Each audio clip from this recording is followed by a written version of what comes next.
আসসালামু আলাইকুম রহমতুল্লাহ। আমি মোহাম্মদ রাজীব হোসেন। আশা করছি আপনারা সবাই ভালো আছেন। তো আজকে আমি আপনাদেরকে স্লাইস টুলের কিছু কাজ দেখাবো। তো চলুন শুরু করা যাক।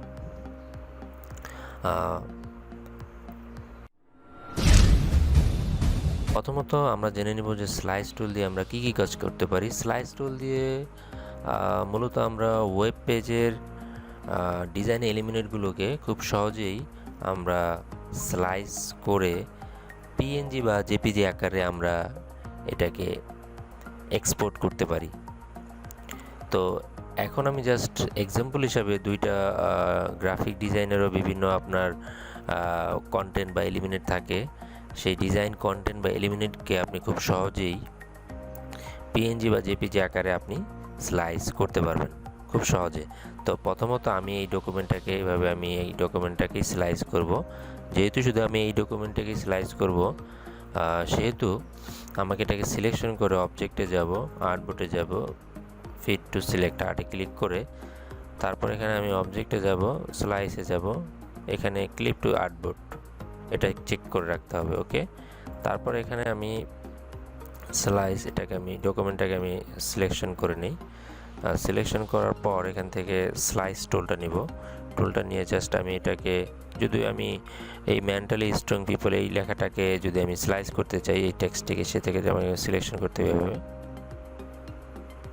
এইভাবে সিলেকশন করার পর আপনি যদি চান যে আপনি এই স্লাইসটা কম বেশি করবেন, সেক্ষেত্রে আপনি এইভাবে করতে পারবেন। সাইজটা এখানে দেওয়া আছে, সাইজটা আপনার কমছে বাড়ছে দেখুন। তো এইভাবে আপনি সাইজটাকে আপনি কমাতে বাড়াতে পারবেন। তো যাক, এখান থেকে আমি এখানে ফাইলে যাব, এখান থেকে আমি সেভ ফর ওয়েবে যাব। ওয়েবে গিয়ে এখানে আমি সিলেক্টেড স্লাইস প্রথমে দেব। এটা দেওয়ার পর এখান থেকে আমি জেপিজি দিয়ে ক্লিক করে, আপনি চাইলে পিএনজিও দিতে পারেন। আমি জেপিজিতে দিয়েছি ফার্স্ট। এখানে দেওয়ার পর এখান থেকে আমি চাইলে সাইজটাকে আমি একটু যদি বড় করতে চাই সেক্ষেত্রে আমি করতে পারবো। যাই হোক, আমাদের এখানে অ্যাকচুয়াল যে সাইজটা আছে সেটাই থাকবে। সেভ দিব আমি এখানে, সেভে এসে আর এখান থেকে আমি 00 একটা নাম দিয়ে দিলাম। যাক, সেভ। দেখুন আমাদের যেটা আমি সিলেকশন করে রেখেছি যে স্লাইসটা, এটা এখানে জেপিজি আকারে খুব সহজেই আমি এটাকে সেভ করেছি। আচ্ছা, তারপরে এখানে যদি আমি দেখুন এখানে যদি এইটাকে যদি আমরা স্লাইস করতে চাই, সেক্ষেত্রে আমাকে ডকুমেন্টটাকে সিলেকশন করতে হবে।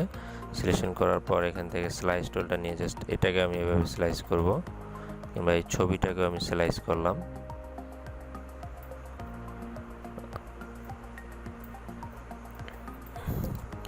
ঠিক এইভাবে যেটা আমার লাগে সেটাকে আমি এইভাবে স্লাইস সিলেকশনটা করার পর আমি এখন যদি চাই এই সবগুলোকেই স্লাইস করতে, সেক্ষেত্রে আমি কি করব? আমি তো প্রথমে দেখিয়েছিলাম শুধু সিলেক্টেড, যেটা আমি সিলেক্ট করে রেখেছি সেটাকে। এখন আমি যদি চাই যে আমার যে হোল ডকুমেন্টটাকে আমি স্লাইস করব, সেক্ষেত্রে আমাকে যেটা করতে হবে, ফাইলে যাব, সেভ ফর ওয়েব, এখানে এসে অল স্লাইস ক্লিক করতে হবে। ক্লিক করার পর এখানে এটা জেপিজি দিয়ে দিলাম।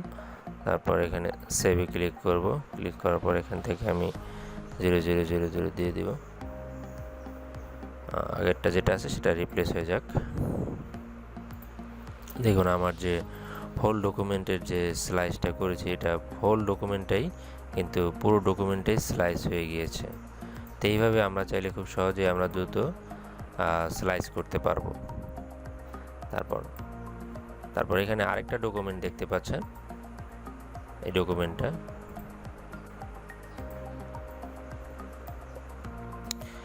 এখন আমি এই লোগোটাকে স্লাইস করব, সেক্ষেত্রে আমাকে যেটা করতে হবে, আমি এখানে অবজেক্টে যাব, স্লাইস, মেক স্লাইস। দেখুন এটা সিলেকশন হয়ে গিয়েছে। তারপরে টেক্সটটাকে যদি আমি স্লাইস করতে চাই, এখানে আমি অবজেক্টে যাব, অবজেক্টে স্লাইস, মেক স্লাইস। এইভাবে আপনি চাইলে প্রত্যেকটা ডকুমেন্টের যে এলিমেন্ট আছে, মানে প্রত্যেকটা আপনার এই পেজটার ভিতরে যেই ডিজাইন এলিমেন্টগুলো আছে সেগুলোকে আপনি খুব সহজে এইভাবে অবজেক্টে এসে স্লাইসে গিয়ে মেক স্লাইস, মানে এটা অ্যাকুরেটভাবে আপনার হবে। স্লাইস টুল, এই টুলটা দিয়ে যদি আপনি করেন সেক্ষেত্রে আপনার একুরেটভাবে নাও হতে পারে, এটা দিয়ে করলে একুরেটভাবে হবে। তো যাই হোক, তারপর এখান থেকে চাইলে আমি এটাকে জাস্ট এই 3টা লোগো, এই বড় টেক্সটটা আর হচ্ছে এই লোগোটাকে আমি স্লাইস করব। জাস্ট আমি আগের স্লাইসগুলো এগুলো সব ফেলে দিই। আচ্ছা, ফেলে দেওয়ার পর এখন আমি শুধু এটাকেই স্লাইস করব। সেক্ষেত্রে আমাকে এখানে এসে সেভ ফর ওয়েবে এসে এখানে সিলেক্টেড স্লাইসে ক্লিক করতে হবে। দেখুন এখানে শুধু এইটাই সিলেকশন হয়ে আছে। আর যদি আপনি অল করতে চান সেক্ষেত্রে অলে ক্লিক করতে হবে। যাই হোক, আমি শুধু এই সিলেক্টেড স্লাইসে ক্লিক করি, সেভ। দেখুন এটা স্লাইস হয়ে গিয়েছে। আচ্ছা, তারপর আমি যদি এই পুরো ডকুমেন্টটাকে স্লাইস করতে চাই, দেখুন এখানে স্লাইস করলাম, অনেকগুলো স্লাইস আছে, এই একটা স্লাইস, এই একটা স্লাইস, এই একটা স্লাইস, মানে হোল ডকুমেন্টে গেলাম স্লাইস আছে। এখন যদি আমি এইটাকে স্লাইস করতে চাই সেক্ষেত্রে আমাকে এটার ভিতরে আসতে হবে, এটাতে সিলেকশন করতে হবে। এইভাবে করে জাস্ট আমি এখানে সিলেকশন করে জাস্ট আরেকটা নাম দিলাম, নাম দিয়ে সিলেকশন করলাম। দেখুন এটা স্লাইস হয়েছে। তারপর এখানে আমি লোগোটাকে স্লাইসে এসে লোগোটাকে যদি স্লাইস করতে চাই সেক্ষেত্রে আমাকে এই লোগোর উপরে মানে লোগোটাকে ক্লিক করতে হবে। যেহেতু আমাদের এখানে স্লাইস আমি করে রেখেছি, ফাইলে যাব, সেভ সিলেক্টেড স্লাইসে ক্লিক করে এখানে এইভাবে দিয়ে জাস্ট সেভ।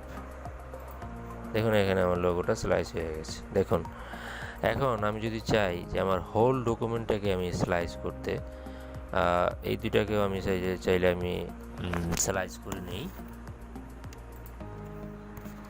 আর সিলেকশন করে নিতে হবে, সিলেকশন করে অবজেক্টে যাব, স্লাইস, মেক স্লাইস, দেখুন স্লাইস হয়েছে। তার ফাইলে যাব, সেভ সিলেক্টেড স্লাইসে ক্লিক করে এখান থেকে যে কোনো একটা নাম দিয়ে দিলাম। এখানে আমি ডকুমেন্টে যাই, দেখুন আমাদের এটা স্লাইস হয়েছে। তো এইভাবে আপনি চাইলে আপনার ডকুমেন্টের হোল ডকুমেন্টারি আপনি চাইলে এইভাবে স্লাইস করতে পারেন। তো পরবর্তী মানে update, graphics related update video পেতে আমাদের চ্যানেলটিকে অবশ্যই সাবস্ক্রাইব করুন আর বেল আইকনটি বাজিয়ে দিন। Thank you for watch.